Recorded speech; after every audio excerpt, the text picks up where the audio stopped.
A biblical perspective on life, culture and current events. This is 2020 on Vision. Well, they say that there's one thing that never changes, and that is that change is always coming.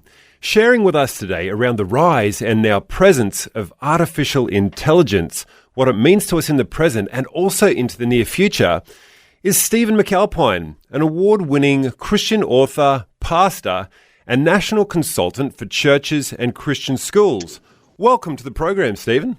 Great to be with you. And this is actually me. This is not some bot. Very good. Very good. So it sounds like a Hollywood fantasy, the rise of the machines. Can you tell us what's happening in this space and how does it impact our Christian life? Yeah, that's interesting. I think we're in a period of rapid discontinuous change when it comes to technologies at the moment. And I think that one of the continuous things is that AI technologies are definitely going to change things in a big way and already are. But we're not quite sure what directions they'll go. And one of the things you think as a Christian is much is promised and a utopian ideal is often pitched with new technologies, and we just have to wait and see how it unfolds. But it's definitely going to change the nature of our work in the next 20 to 30 years and what kind of jobs we get to do and what jobs will go. I think we're in a big disruption time at the moment. And seeing that we're in that disruption time, in that kind of disruption that's happening here, is there any forecast? Is there any way of knowing what kind of disruption it'll bring? Because if we go back a generation and the arrival of the PC into the world, everyone was excited about being able to type professional-looking documents at home, and that's about as far as it went. It did some work in transforming businesses, removing the typist pool that used to be in a lot of offices, but that was something that was not going to potentially be anywhere near as far sweeping as what the people who are excited about AI are talking about. How do you see it playing out on the bigger picture? Well, that's a good observation. I think some of the technology changes ramp up what we've got existing, but some actually change things up. And I think the AI one, given the amount of money being poured into it by governments around the world, is going to change things up in a huge way. And part of the issue is that we've got this body of information that, on a Google search or anything like that, any of the information we have that is just so vast, and that there's machine technology that is self-replicating that can access it, condense it, and basically outsource your job to itself in that sense. So whenever there's a big technological change, it isn't just that the technology will change the way we do work. It will change your work, it may change you out of work, and it's got a lot of disruptors along the line for it. And I think that's the issue. And in one sense, we've got sort of the techno boys saying this is going to be the future. AI will eventually replace everything, and technological advancements will, even change what it means to be a human being. And we're on a trajectory where we're not quite sure. So as Christians, you're sitting watching it going, what is the false promise here and what can this thing do? But at the moment, it seems that technology will push job changes at huge rates over the next 20 to 30 years, just because of the exponential rate at which the AI technology changes up, I think. And in the job market, what kinds of work is AI, first of all, aiming up at looking to replace? Well, I think the big things are, what can humans not do at a pace that AI can do? Wow. So the classic line is, it's not going to change your plumber. Yeah, so your plumber's going to have to come in and change the toilet or unplug it. But the technology will change issues of scope and scale, how you can gather information and how who does that gathering information. And it's going to change levels of sophistication.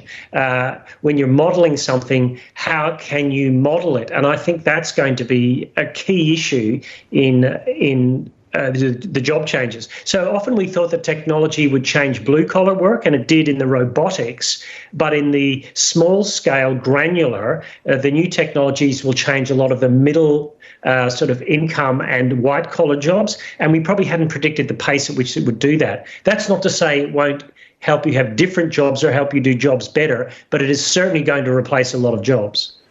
And that space of research and analysis for data harvesting that many companies used to have people out there watching over analytics, we're seeing a real change in that area, aren't we, with AI? How's that affecting team sizes inside of organizations? Well, the bottom line is always the bottom line, isn't it? So what you will find is that jobs will diminish in one area, and you'll find machine technology can actually do the exponential amount of work compared to what other teams do. And that has implications for even people like lawyers who are there designed to get information about things to give outcomes. Now, that's not to say it's all bad. You may find that machine technology allows you to find a cure for something that you didn't have all the information for, that barriers and borders and political alignments had stopped you getting information that suddenly is accessible to you. And that's a huge issue. That's a good thing. For everything that you see as a threat, there's always a promise as a flip side, but it's always going to be mixed. I think that's the thing we have to take away from it. Whatever it promises on one hand, it can there's an unforeseen circumstance on another hand, and that's something that we have to get used to going forward in the West at the moment. Not just the West, the rest of the world as well. And those boundaries are being learned as we learn what AI can and can't do. I remember reading just recently an article out of the United States. It was a lawyer who had put a prompt into his AI saying, find me or produce for me a particular type of case that's in such and such code of law. And what the AI did, instead of going and finding this lawyer a real case, it fabricated an entire case, gave it to him. He took that case to court, and then he got disbarred because he didn't even check his own AI work. So the adage is true that AI can work, but it can't think. And so in that space of working and thinking, where we are as individuals made in the image of God, how do you see the whole concept of AI not being able to get in and replace the thinking side of the human work? Well, and also the ethical side of the human work. Stephen Driscoll's book, Australian author, Made in Our Image, unpacks some of the aspects of that. And it was interesting reading of a theological lecturer who said that he gave a small pre-essay task of collating an annotated bibliography to his students. And one of them came up with great resources of great articles by well-known academics in periodicals that were highbrow, and they were great because AI had gathered these and given them to him. But none of it was true. It's the AI, when the lecturer went back to check and put the same information into AI, ChatGPT, it came up with exactly the same false articles. Those articles didn't exist. And when he pressed it on it, it said, yes, I'm hallucinating. These do not exist. But this is what I thought would be the kind of articles that these people write. Now, his point is, hey, that's bad. But his other point is, if you bypass the process of doing the actual work yourself, you're actually breaking one of your own neural pathways of doing hard work, thinking through things. It's an ethical issue as much as it is anything else. And I think that's a reminder to us that we can't sort of outsource the hard work of thinking as human beings. Stephen, would you just drill into that concept a little further about our neural pathways being bypassed, and what is the purpose of what is the value of engaging in work and not outsourcing it as a human being? Well, it's like anything, I mean, a shameless plug that I always say, I'm a runner, and if I got Strava, the running app, to sort of map out some runs for me before a marathon, but I never actually did the runs, you'd never really know until I got to the marathon line at the start whether this was going to work. And so what I think we do is much of our technologies at the moment allow us to learn to read widely or gather information widely, but not deeply. And it's deep reading, I think, and deep learning that actually changes us and gets us thinking about how you make connections with things. And if we don't learn how to make connections with things, what ends up happening is that we will outsource that learning process to something else. That will degrade us as humans. And I know it's a long time ago that The Simpsons was top of the pop cultural pile, but there was an episode in which the school lost all of the teachers' editions with all the answers, and they didn't know how to teach. And they didn't know how to. That's almost like The Simpsons predicting Trump being president. That the teachers didn't know the answers because they didn't have the teaching editions of the books. something about us needs to work hard at answers ourselves, because that's where our moral character and framework will actually come from in decision making. It's part of that human dignity, isn't it? It's not just being present in body, but really present in mind, present in our devotion to the experience that we're having with other people around us. And that's something that AI can't give to us. Well, it can't at the moment. And if it can, it'll do it as a mirror, but not a reality, I suppose. And so that's one thing there's a great TV series in the UK a few years ago called Humans, where even the psychologist robot could pay a little bit of money and see an AI human psychologist, or you could pay a lot of money and see a real psychologist. But you're already getting chatbots that can do the psychological work for you, and you already have packages within psychological packages that will write your notes for you, shaped according to how you as a psychologist talk to your clients. So it's already sophisticated enough to give you the softness of a psychologist who's less interventionist, or a little bit more hard-edged if you're much more of an interventionist psychologist. So you're getting all these things that are actually starting to mimic how you are. And as let's say a portrayal or an individual is logged out into the world, is put out into the world, we are people made in the image of God, and no matter what a computer system could do to mimic that, or to recreate that, or to give an impression of that, it doesn't replicate the reality of dealing from person to person, human to human.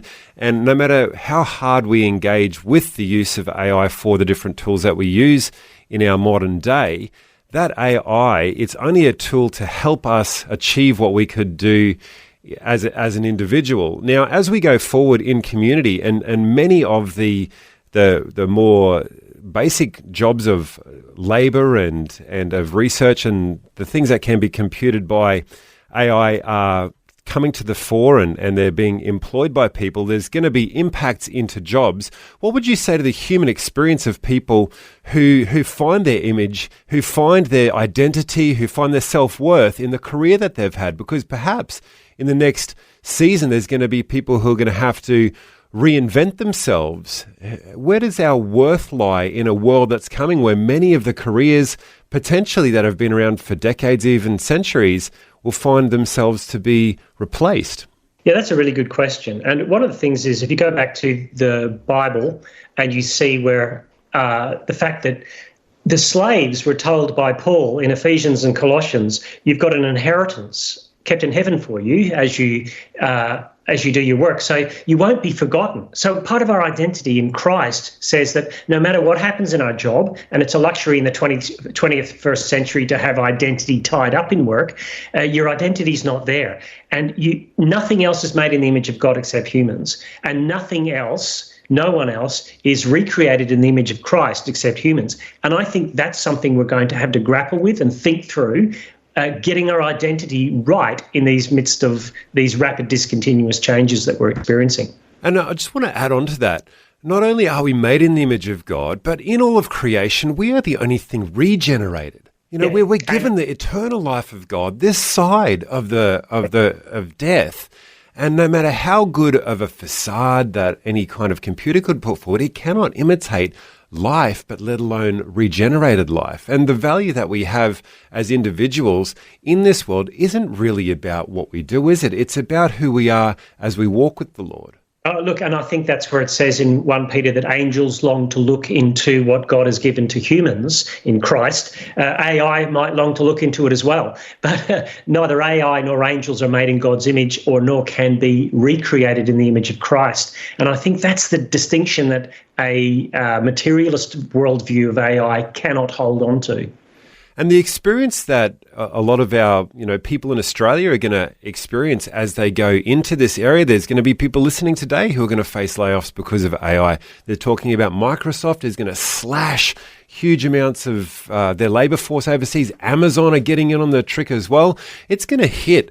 But the challenge is going to be for us not to just think about the fact that, oh my gosh, my salary is going to finish. Hey, we can approach those situations with hope in our hearts. Hey, I'm still a child of God. God's still going to be there with me. He's going to be the same Jesus that was raised from the dead 2,000 years ago, living in my heart. What experiential encouragement would you give to our listeners today, to our Vision family, about should they find themselves in that position? Well, I think in history and church history, big events have happened all the time that have disrupted. You think of the fall of the empire, Roman Empire, and what sprang from that? Augustine and the whole idea of the city of God and the whole idea of how we live in this age. You think of the big disruptors, and God has always been able to keep his people in the midst of those, and he will continue to do so again. So I think that's the encouragement for Christians, that all of the big disruptors didn't catch God by surprise, and nor has this one. That's a great point. And you see that even happening in the first century.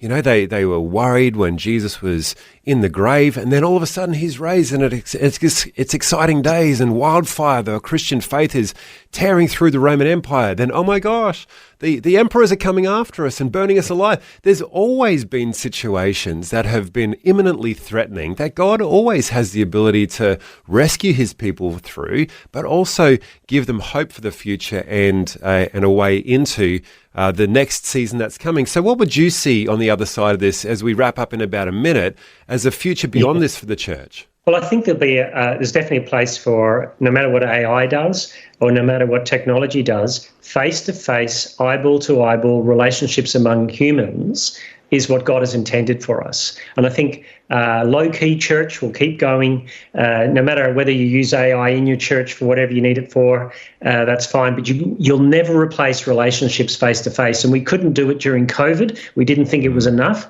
And one day we'll see our Creator face-to-face in a way that the things we create won't do that either. Stephen McAlpine, thank you so much for joining us today on 2020 around the rise of the machines. It's been great having you with us, mate. Thanks so much. Thanks for taking time to listen to this audio on demand from Vision Christian Media. To find out more about us, go to vision.org.au.